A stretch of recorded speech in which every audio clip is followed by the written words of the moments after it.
नमस्कार दोस्तों, उमेश की क्लास में आपका स्वागत है। तो चलिए स्टार्ट करते हैं। पहला सवाल है, ए व बी की वर्तमान आयु का अनुपात 3:5 है। 10 वर्ष बाद उनकी आयु का अनुपात 5:7 हो जाएगा, तो ए की वर्तमान आयु क्या है। देखो, एक व्यक्ति है ए, दूसरा व्यक्ति है बी। इनकी आयु का अनुपात है 3:5। ठीक है। बोला गया है कि 10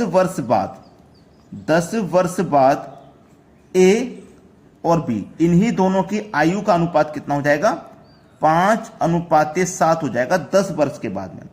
तो देखो, ए का अनुपात कितना बढ़ जाएगा, 3 से 5 हो जाएगा तो 2 बढ़ जाएगा। बी का 5 से 7 हो जाएगा तो इसका भी 2 बढ़ जाएगा। तो हम अनुपात में कितना बढ़ रहे हैं, 2, और समय में कितना बढ़ रहे हैं, 10। तो 2 अनुपात की वैल्यू 10 है, तो 1 अनुपात की वैल्यू कितनी हो जाएगी, 5। हमें पूछा है ए की वर्तमान आयु क्या है, तो ए की वर्तमान आयु का अनुपात 3 है। 1 की वैल्यू 5 है तो 3 की वैल्यू कितनी हो जाएगी, 15। सवाल खत्म हो गया, सब खत्म हो गया सवाल। तो क्या ऐसे सवालों के लिए आप ज्यादा समय दोगे, परेशान भी बिल्कुल नहीं होना है, आप बड़ी ही आसानी से चुटकियों में खत्म कर देना। अब देखते हैं अगला प्रश्न। अगला प्रश्न है, 2 संख्याओं में 7:9 का अनुपात है। प्रत्येक संख्या में 5 जोड़ दें तो उनमें 4:5 का अनुपात हो जाता है।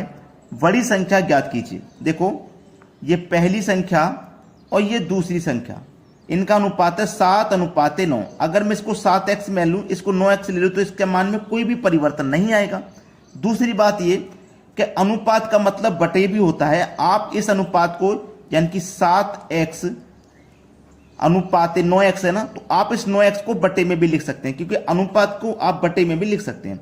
बोल रहा है प्रत्येक में 5 जोड़ दें, यानी कि इसमें भी 5 जोड़ दें और इसमें भी 5 जोड़ दें, तो इसका अनुपात कितना हो जाएगा, 4:5। अनुपात का मतलब बटे में भी लिख सकते हैं आप। ठीक है। अब क्या करोगे, क्रॉस गुना। 5 सत्ते 35x, 5 गुने 5 25 बराबर 9 चौक 36x प्लस 5 चौक को 20। x वाले टर्म एक तरफ करिए, 35x इधर जाके 36x में से माइनस हो जाएगा, केवल एक x बचेगा। 20 इधर जाके 25 में से माइनस हो जाएगा, 5 बचेगा।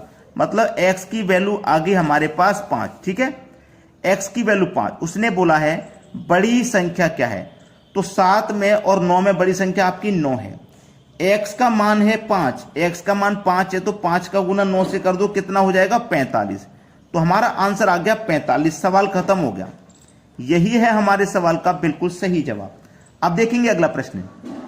अगला प्रश्न है, 2 संख्याओं के 80 ग्राम मिश्रण में दोनों का अनुपात 5:3 है। दूसरी धातु की कितनी मात्रा बढ़ा दी जाए कि अनुपात 5:4 हो जाए। देखो, 2 धातु हैं, ये पहली धातु हो गई, ये दूसरी हो गई। इनका जो अनुपात है वो 5:3 के अनुपात में है। ठीक है, 5:3 है।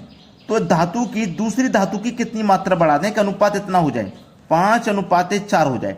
तो इसमें प्रश्न में भी बोला गया है कि दूसरी धातु की मात्रा बढ़ाने के लिए, और अनुपात में देखो दूसरी धातु की ही मात्रा बढ़ रही है, पहली धातु सेम है, पहले भी 5 बाद में भी 5, लेकिन ये 3 से 4 हो रही है, अनुपात में 1 बढ़ रही है।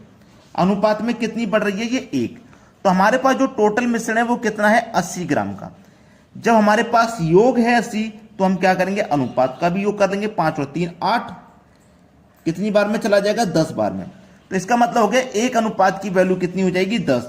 1 अनुपात की वैल्यू हमारे पास 10 ग्राम है। हमसे पूछा मात्रा बढ़ा दी जाए, तो अनुपात 5:4 होगा, कितनी मात्रा बढ़ा दी जाए, तो हमें 10 ग्राम मात्रा बढ़ानी है। यह हमारे इस सवाल का ना बिल्कुल सही जवाब है। अब देखते हैं अगला प्रश्न। अगला प्रश्न है, 12 8 52, 14 12 85, 22 18 क्वेश्चन मार्क। देखो, इस प्रश्न में हमें क्या करना है, इसका भी आधा कर दो और इसका भी आधा कर दो। तो 12 का आधा किया हमने, 6 हुआ। 8 का आधा किया, 4। दोनों का कर दो वर्ग। ठीक है, और दोनों को जोड़ दो। तो 6 का वर्ग 36, 4 का वर्ग 16, दोनों को जोड़ देंगे 52 आ जाएगा। ये वाली संख्या मिल जाएगी। यहां भी ऐसा भी करो, इसका भी आधा करो, इसका भी आधा। इसका आधा करेंगे 7, इसका आधा करेंगे 6, दोनों को जोड़ दो, दोनों का वर्ग कर दो। 7 का वर्ग 49, 6 का वर्ग 36, दोनों को जोड़ दोगे तो कितना हो जाएगा, ये 9 और 6 15 का 5 हासिल लगा 1। 4 और 3 7 हासिल का 1 8 85 हो जाएगा। 85 मिल गया। ठीक है, मिल गया कि नहीं मिल गया। अब बताओ यहां पे क्या आएगा, आपके लिए होमवर्क है। कमेंट में मुझे बताइएगा कि क्वेश्चन मार्क वाली जगह पे क्या आएगा। कंसेप्ट पूरा समझ में आ गया। इन 4 ऑप्शन में से कौन सी संख्या यहां पे आएगी आप मुझे कमेंट करके बताइएगा। वीडियो अच्छा लगे तो शेयर भी कर दें सभी दोस्तों में। ठीक है दोस्तों, धन्यवाद।